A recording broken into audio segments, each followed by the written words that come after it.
I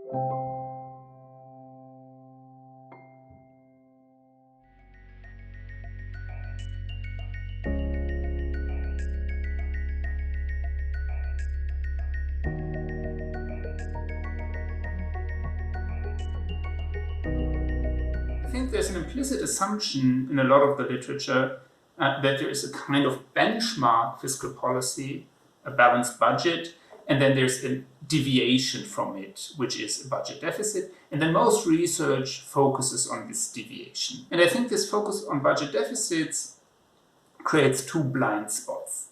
The first blind spot is that it just neglects budget surpluses, which are a surprisingly common and important empirical phenomenon. But if we just treat them as deficits with a positive sign, we will not really be able to understand the politics of these budget surpluses. And secondly, I think this focus restricts our understanding of fiscal policy more generally, because it means to look at fiscal policy from a very specific angle, and then you cannot see things that you might see from other angles.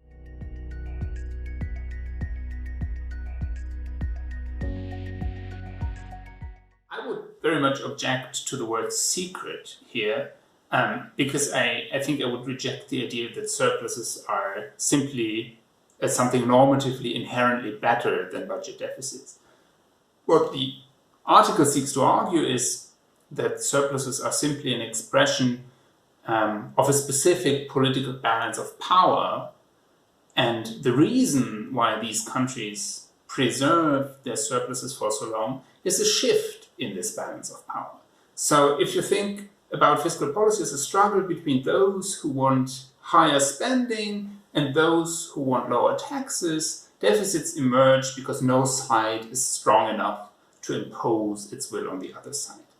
But when this balance of power is disturbed and then permanently shifted, then one side can impose its preferences on the other side. And I think this describes what happened in those countries.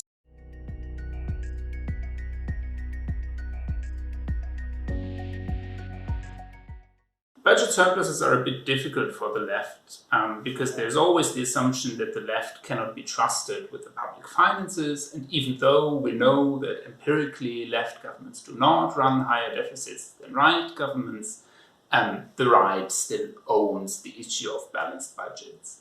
And so what we've seen in Sweden and Canada could perhaps be described as a form of overcompensation.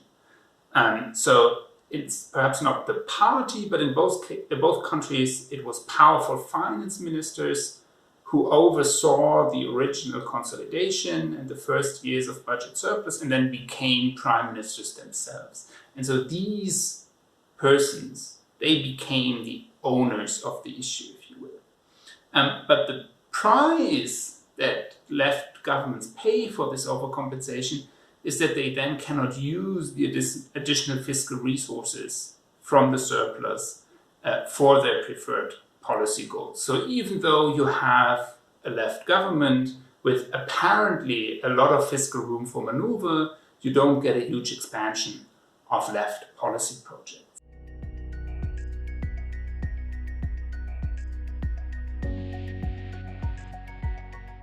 I think if the relatively small crisis of the 1990s could already trigger a persistent change in the balance of power in those countries, you would think that the much bigger crisis of 2008-2009 would do so as well. So that doesn't necessarily mean that crisis countries have afterwards started to run permanent budget surpluses, but it means that the crisis most likely also triggered a shift in the balance of power between different coalitions. The interesting question that emerges also with regard to COVID-19 now, of course, is whether crises always favor the tax cut coalition. So in the cases that I looked at, the shift in the balance of power favored those who wanted to cut taxes and disadvantaged those who wanted higher spending. And then the empirical question, if we look at COVID-19, for example, is, well, is it possible that this goes the other way around, so that after the crisis, the public spending coalition has the upper hand.